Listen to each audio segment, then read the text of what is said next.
Scan for Sovi and straight A's only. Let's go! Currency market questions look scary, but this one is fast. Track what happens to supply first, then follow the exchange rate effect into net exports. Start with the foreign exchange market.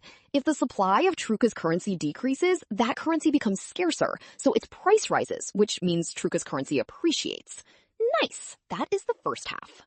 Next, an appreciated currency makes Truca's goods more expensive to foreigners and foreign goods cheaper to Truca, so exports fall while imports rise, pushing net exports downward.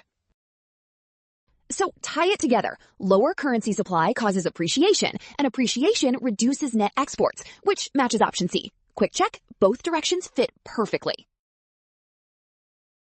Well done! Option C.